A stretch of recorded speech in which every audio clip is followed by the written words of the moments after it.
Bismillahirrahmanirrahim. Assalamualaikum warahmatullahi wabarakatuh.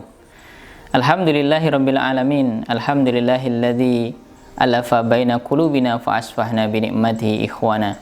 Asyhadu an la ilaha illallah wahdahu la syarikalah wa asyhadu anna Muhammadan abduhu wa rasuluh la nabiyya wa la rasula ba'dah.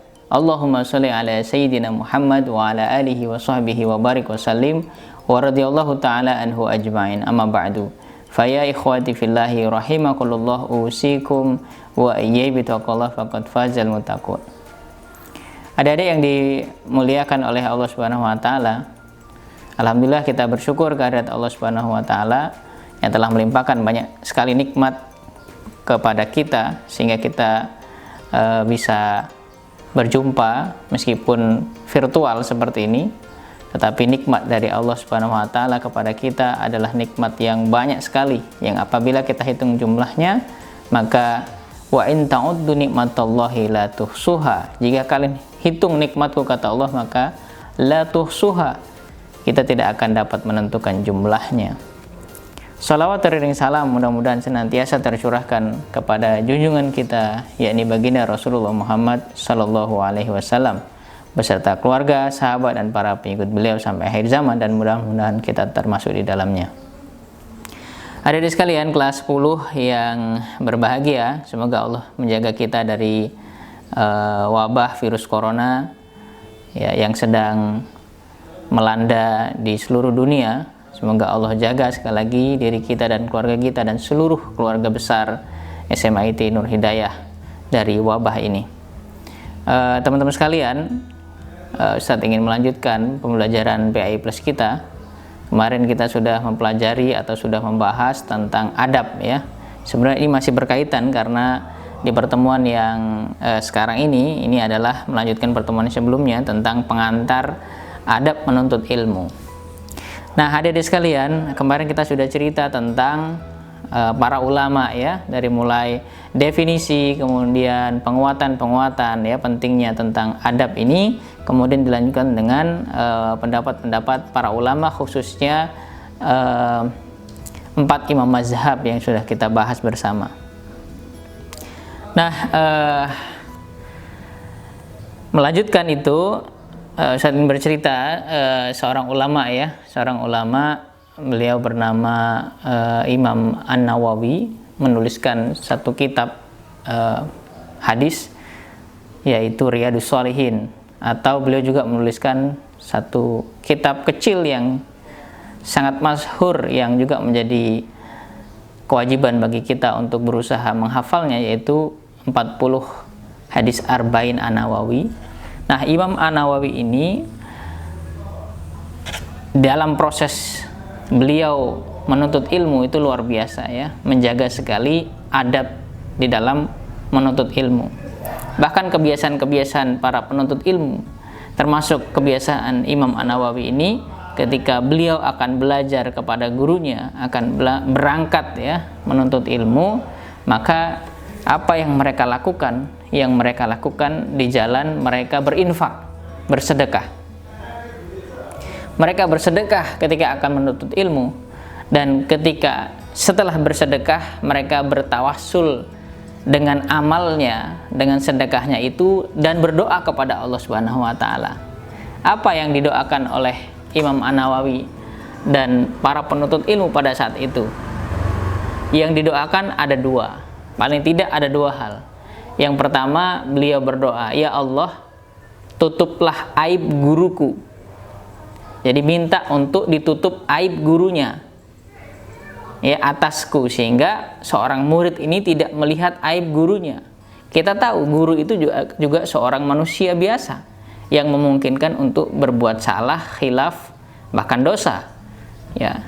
Nah, oleh karena itu seorang murid, dia tidak pingin atau tidak ingin melihat aib gurunya ya. Bukan seperti mungkin banyak sekarang yang mencari-cari justru kekurangan atau aib gurunya. Ini sungguh tidak beradab. Seorang murid mestinya dia berdoa sebagaimana doanya Imam An-Nawawi ya, dijauhkan dari penglihatan terhadap aib gurunya, sehingga seorang murid ini akan merasa nyaman ya, mengambil ilmu dan hikmah dari gurunya. Kemudian doa yang kedua adalah memohon, meminta keberkahan tentang ilmu. Ini luar biasa adik-adik sekalian. Ya, setelah ia berdoa kepada Allah SWT untuk menutupi aib gurunya sehingga dia belajar dengan tenang, dia belajar dengan fokus dan luar biasa, tidak memikirkan aib gurunya, maka berikutnya ya, para ulama dulu yang menuntut ilmu, mereka berdoa agar ilmunya itu berkah. Bukan banyak, bukan menyelesaikan soal ini dan itu, bukan lulus ujian ini dan itu, bukan, tetapi agar ilmunya itu penuh dengan keberkahan. Akankah kita semua dalam proses belajar di SMA IT Nur Hidayah ini dalam rangka untuk mendapatkan keberkahan ilmu? Atau masih ada di antara kita ya belajar di sekolah dalam rangka ingin masuk ke perguruan tinggi yang favorit dan seterusnya? Nah, ini perlu diluruskan orientasi kita terhadap ilmu. Maka Imam An-Nawawi mencontohkan doa yang luar biasa, bagaimana beliau berdoa untuk menutupi aib gurunya dan memohon kepada Allah agar ilmu yang dia dapat berkah. Bukan banyak sekali lagi, tetapi berkah. Berikutnya adik-adik sekalian, adab ini kepada siapa kita beradab ketika kita menuntut ilmu? Ya, banyak sekali. Yang pertama, ya, kita beradab terhadap ilmu itu sendiri. Ya, adab kita terhadap ilmu. Ya, kemudian adab kita terhadap diri kita sendiri. Adab kita terhadap sumber ilmu. Adab kita terhadap guru. Adab kita terhadap orang tua dan seterusnya. Adab kita kepada teman sesama penuntut ilmu. Adab kita kepada seluruh civitas akademika sampai ke cleaning service atau ke security. Jadi semua hal yang mendorong kita dalam rangka kita menuntut ilmu, kita mesti beradab kepadanya. Bahkan terhadap benda-benda mati, ya misalkan buku, itu kita mesti beradab terhadap buku. Itulah seorang penuntut ilmu, ya, apalagi terhadap guru. Nah, ini perlu ya, adik-adik sekalian, penting sekali kita tanamkan. Nah, di era pandemi ini seperti apa kita beradab kepada guru? Ya, tentu mengikuti ya apa yang diperintahkan oleh guru, menghormati dengan kata-kata yang baik, ya. Misalkan ketika ada Zoom, ya, pembelajaran online pakai Zoom, ya, diminta untuk menampilkan videonya. Nah, itu bagian dari perintah, maka kita lakukan. Nah, sedang apa kira-kira kita? Apakah kita betul-betul siap menuntut ilmu? Bagaimana tentang tempat yang kita gunakan untuk online, misalkan di rumah? Bagaimana pakaian kita? Apakah kita betul-betul menginternalisasi bahwa kita sedang menuntut ilmu? Jangan-jangan hanya sekedarnya saja kita sambil mager, sambil main game, ya, sungguh ini saya pikir sangat keterlaluan. Oleh karena itu, ketika kita memahami akan urgensi adab, kita memahami akan pentingnya ilmu, nah maka sekali-kali kita akan melakukan sesuatu itu dengan sungguh-sungguh, dengan itqon amal kita, dengan amal yang sungguh-sungguh, ya, di dalam proses menuntut ilmu. Berikutnya, adab itu berupa sikap kita, perilaku kita, ya, apa yang kita lakukan. Begitu juga berikutnya, adab ini adalah tentang tutur kata, perkataan atau tulisan. Misalkan ketika kita di grup WA atau di LMS, ya, itu kita perlu berhati-hati di dalam berkata. Apakah tulisan kita baik atau tidak, ya, di komen dan seterusnya. Itu bagian dari perkataan, ya. Tulisan-tulisan yang kita tuliskan itu bagian dari adab juga, ya. Bagaimana kita menjawab pesan, bagaimana kita antusias terhadap apa yang diperintahkan oleh guru dan seterusnya.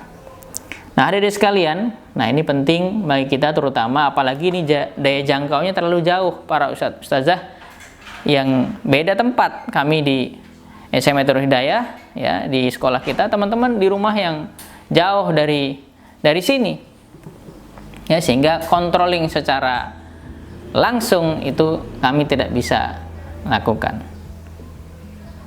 Nah, baik. Berikutnya, hadirin sekalian, ya, seorang ulama kontemporer ya bernama Syed Nukaib Alatas. Ya. Syed Nukaib Alatas, beliau menyampaikan bahwa adab is the discipline of body, mind, and soul. Ini perkataan seorang Syed Nukaib Alatas. Jadi merupakan disiplin dari apa?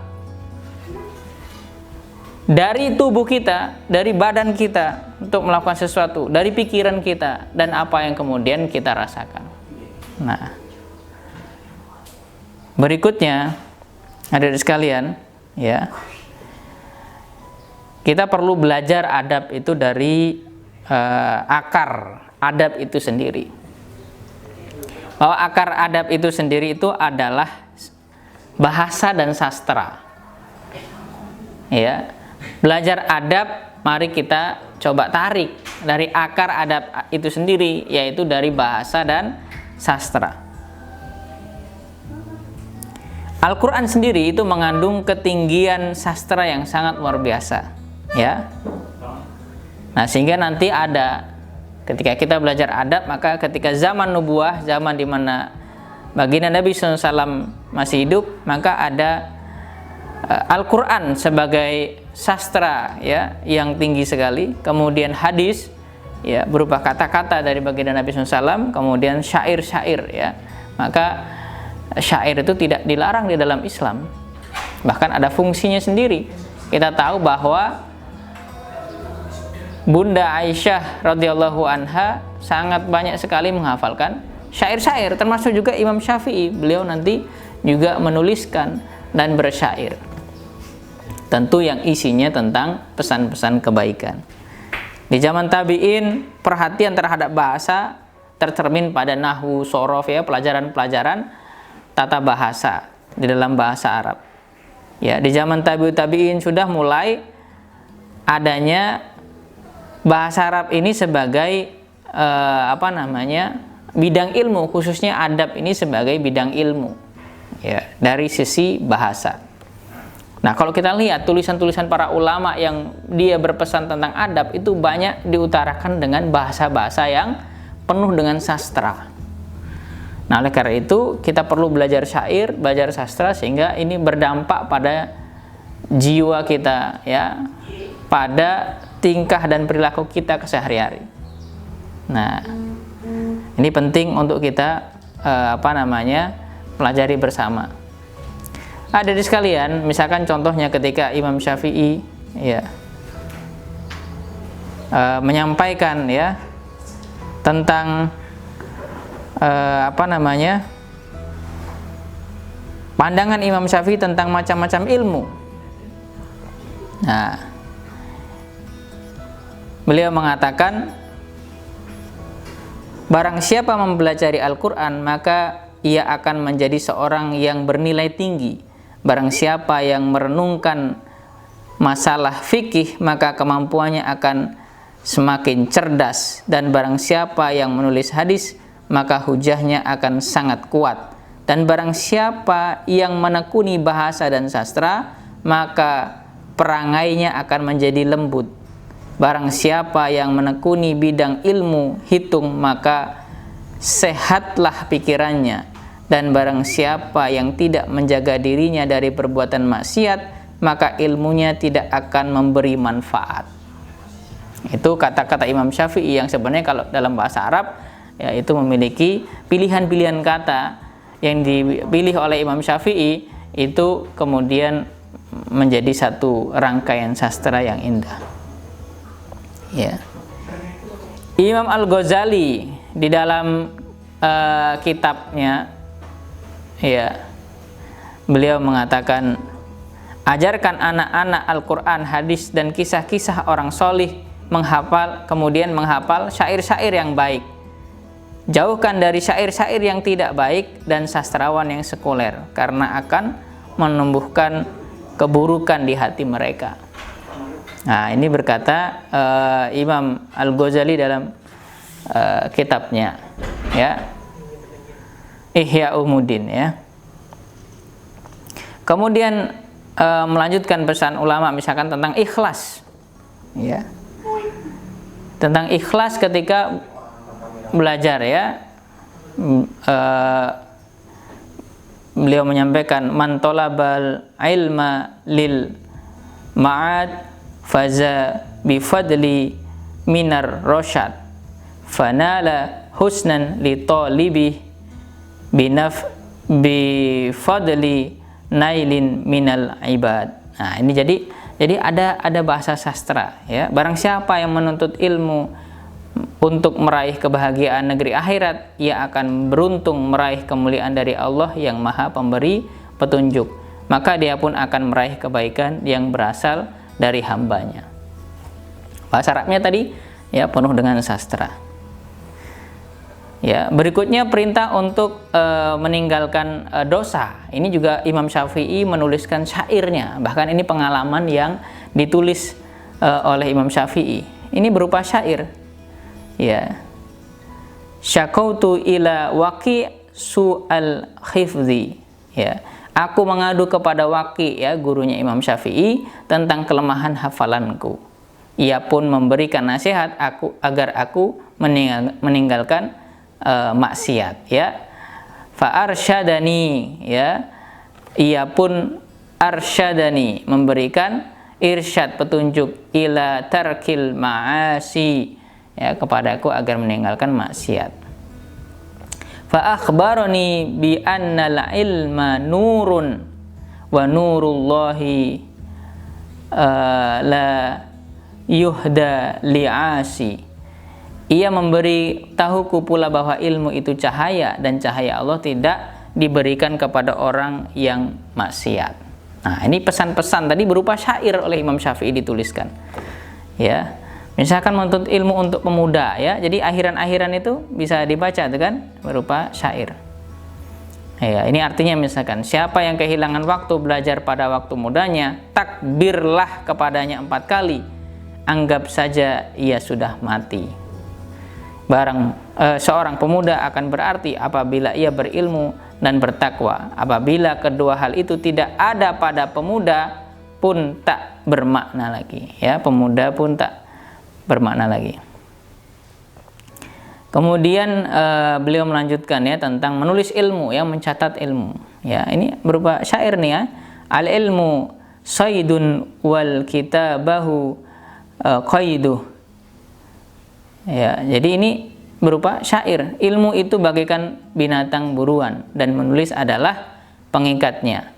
Ikatlah buruanmu dengan tambang yang kuat, ya, sebab di antara bentuk kebodohan engkau memburu seekor rusa, lalu engkau biarkan rusa itu bebas begitu saja.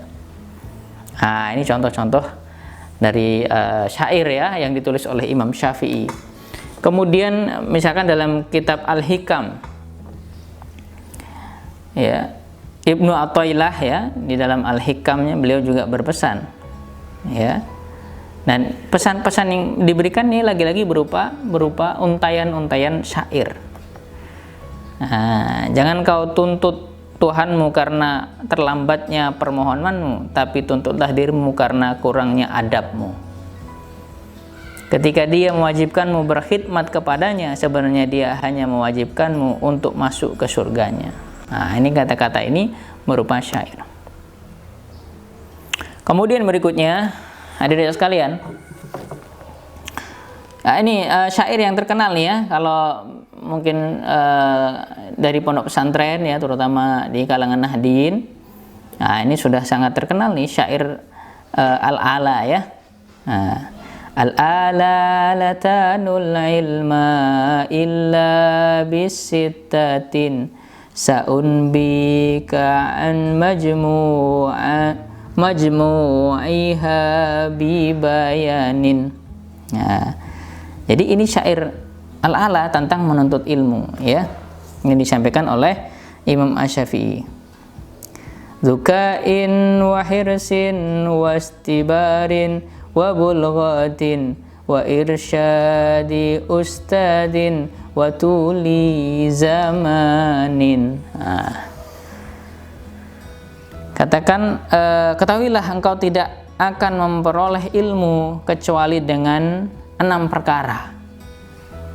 Ya, aku akan memberitahumu seluruhnya secara terperinci. Kalau yang bisa baca Arab Pegonnya itu, lu Ustaz ngaji juga tuh Arab Pegon ya.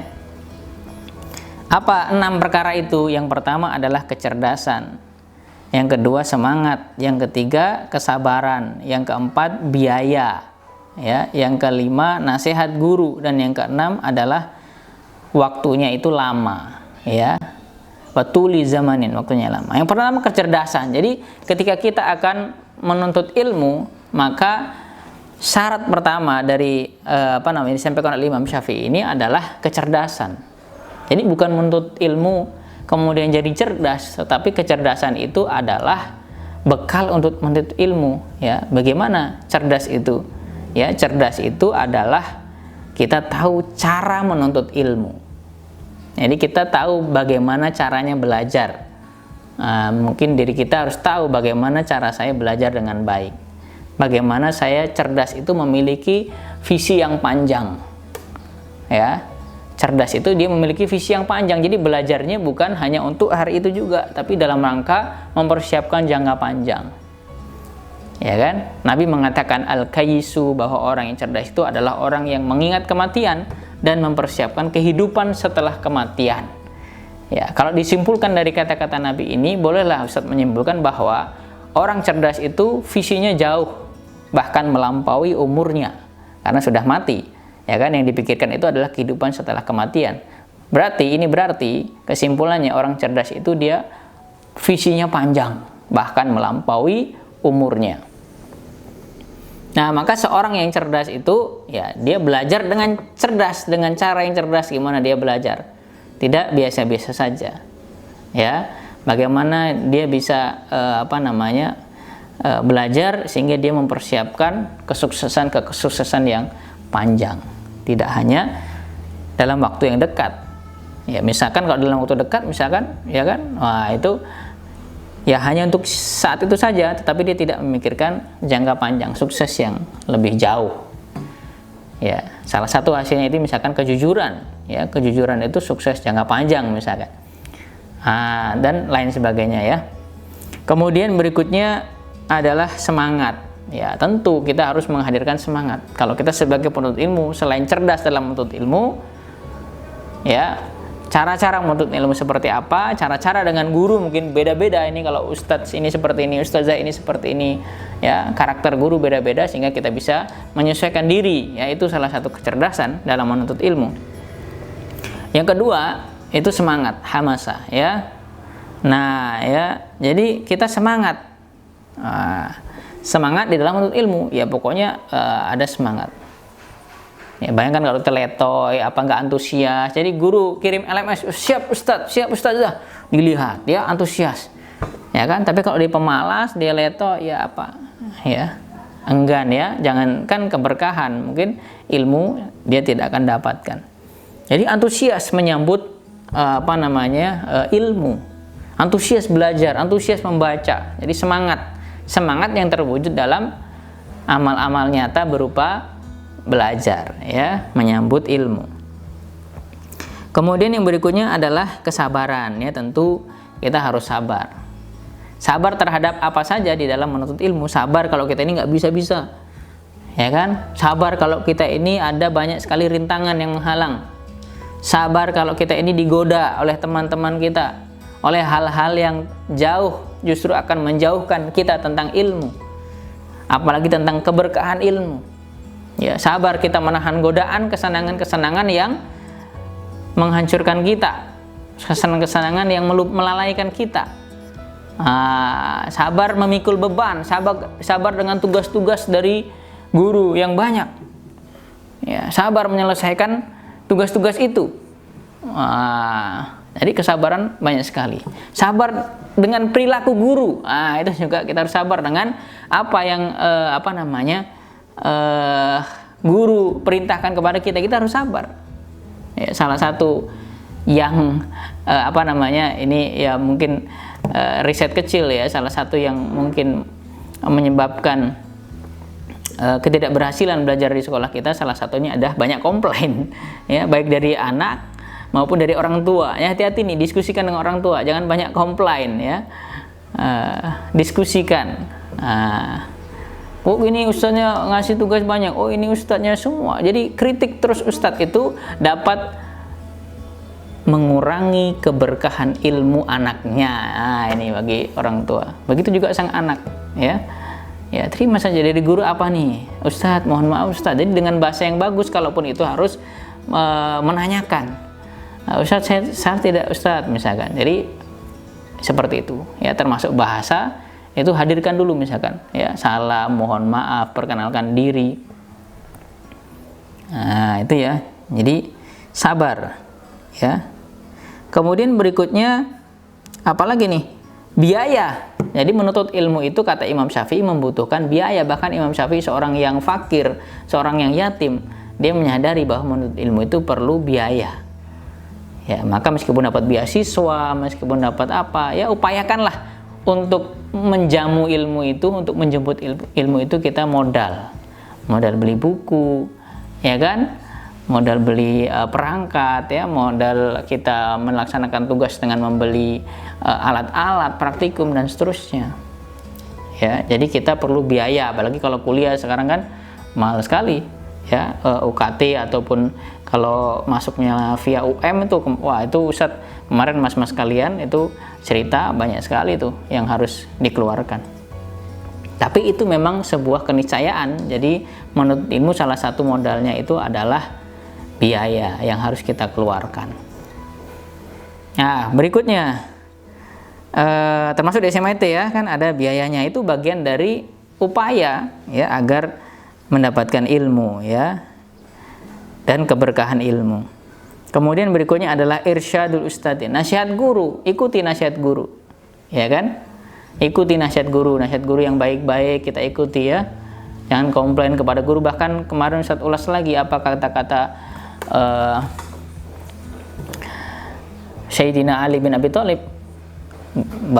Bahkan seorang Sayyidina Ali bin Abi Thalib, seorang babun ilmi, seorang yang sangat cerdas, beliau menyampaikan, aku rela menjadi budak bagi siapa yang mengajariku satu hal tentang ilmu. Jadi gitu, suruh bawain sendal siap ya kan ya. Jadi petunjuk ustadz ya, petunjuk ustadz dan ustazah ya, suruh ngerjakan ini kerjakan, suruh belajar ini belajarlah. Mungkin kita nggak ngerti, tetapi bagian dari ketaatan itu kemudian insya Allah menghantarkan keberkahan ya kan. Kadang-kadang kan itu ya, nanti dengan kita sering ya disuruh oleh ustadz ustazah itu, nanti kita sering juga didoakan nih kan, bawain sendal ya. Nanti mungkin ada yang diminta untuk Ustadz Afif misalkan benerin genteng, ngecat rumah, ya ikutin aja ya. Nanti di situ ada pelajaran yang akan kita bisa ambil dari guru kita. Hadirin sekalian, jadi itu apalagi kalau langsung berkaitan dengan hal-hal yang itu dalam hal yang kita pelajari, pelajaran-pelajaran, tentu kita harus mengikuti apa perintah-perintah instruksi guru ya. Contohnya banyak sekali ya, via online misalkan tadi sudah ulas ya, suruh buka video ini yang kadang-kadang malas. Kenapa kok nggak mau dibuka video? Kadang-kadang kita belum siap, masih belum mandi, bangun tidur dan seterusnya. Itu berarti menandakan adab menuntut ilmunya ya. Itu perlu kita perhatikan. Kecuali kalau memang rusak kameranya dan seterusnya ya. Memastikan hadir, antusias, menjawab pertanyaan dan seterusnya. Baik, adik sekalian, itu paling tidak beberapa hal pengantar kita tentang adab menuntut ilmu dari kemarin, yang sebelumnya, kemudian yang sekarang. Ya, ini bagian kita mengenalkan ya, kita tentang adab menuntut ilmu.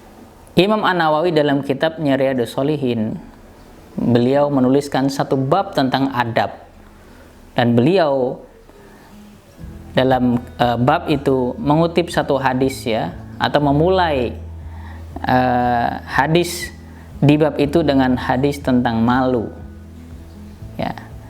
Kenapa Imam An-Nawawi menuliskan bab adab, tapi pertama tentang malu. Karena malu ini bisa menjadi controlling kita untuk kita menjaga adab kita. Malu kita kalau kita tidak memiliki adab. Malu kita kalau kita berkata kotor. Malu kita kalau kita tidak santun. Malu kita kalau kita melakukan kesalahan-kesalahan. Malu kita kalau melakukan berbagai tindakan-tindakan yang jauh dari moralitas dan adab. Nah, oleh karena itu, ya ini penting. Beliau mengutip satu hadis bahwa tentang syu'batul iman, cabang-cabang keimanan, ya. Bahwa yang paling tinggi adalah jihad fisabilillah, yang paling rendah adalah menyingkirkan batu di jalan atau duri di jalan atau gangguan di jalan. Dan malu itu ada di antara itu yang 60 sampai 70 syu'bah atau cabang.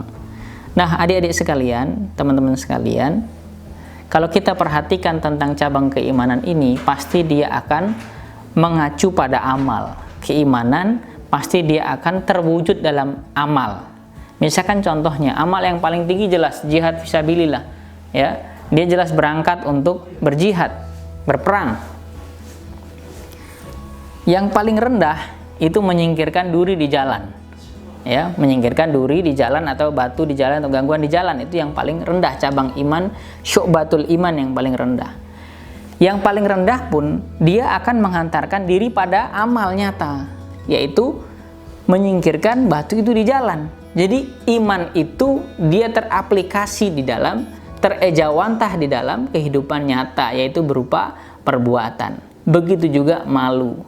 Malu itu kemudian ejawantahnya adalah kita memiliki adab yang baik sebagai contohnya. Hadirin sekalian, itu jadi kita malu untuk tadi ya melanggar perintah, ya, kemudian tidak mengerjakan tugas, itu bagian dari controlling diri kita.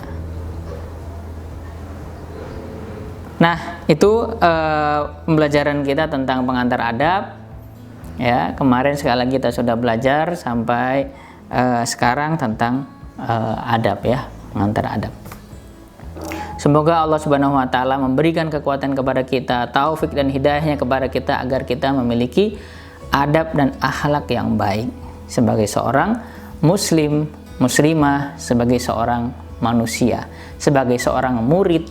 Ya, murid itu sendiri adalah asal katanya dari aroda uridu, seorang yang ingin, seorang yang sangat menginginkan. Ya, iroda, keinginan, ya. Kemudian siapa itu yang ingin? Murid. Ya, berarti murid itu adalah orang yang sangat menginginkan. Apa itu yang dia inginkan? Tentu saja adalah ilmu. Nah, kalau kita hasil kata dari murid saja itu sangat menginginkan, berarti ini luar biasa nih. Berarti dia akan sangat antusias menjemput, ya, ilmu dan keberkahan ilmu itu sendiri. Nah, hadirin sekalian, itu yang mungkin bisa Ustaz sampaikan untuk pengantar adab menuntut ilmu di pembelajaran PAI Plus di tengah semester ini. Ya, berikutnya tentu kita berdoa kepada Allah Subhanahu wa taala. Ya. Doa misalkan yang sampaikan, diajarkan oleh Rasulullah SAW. Allahumma hdini la ahsanil akhlaqi la yahdi la ahsaniha illa anta wasrif anni sayyi'aha la yasrifu anni sayyi'aha illa anta. Ya Allah, tunjukkanlah kepadaku akhlak yang baik, tidak ada yang dapat menunjukkan kecuali Engkau, dan palingkanlah kejelekan akhlak dariku, tidak ada yang memalingkannya kecuali Engkau. Allahumma inni a'udzubika min munkaratil akhlak wal a'mali wal ahwa. Ya Allah, aku berlindung kepadamu dari akhlak, amal, dan hawa nafsu yang mungkar. Hadis riwayat tadi hadis riwayat Muslim, sekarang hadis riwayat Tirmizi. Barakallahu fikum jami'an, jazakumullah khairan katsiran. Kita tutup pembelajaran kita pada kali ini dengan bersama-sama membaca hamdalah alhamdulillahirabbil alamin. Subhanakallahumma wa bihamdika asyhadu an la ilaha illa anta astaghfiruka wa atubu ilaik. Aqulu qouli hadza wa astaghfirullahi li wa lakum. Billahi taufiq wal hidayah. Wassalamualaikum warahmatullahi wabarakatuh.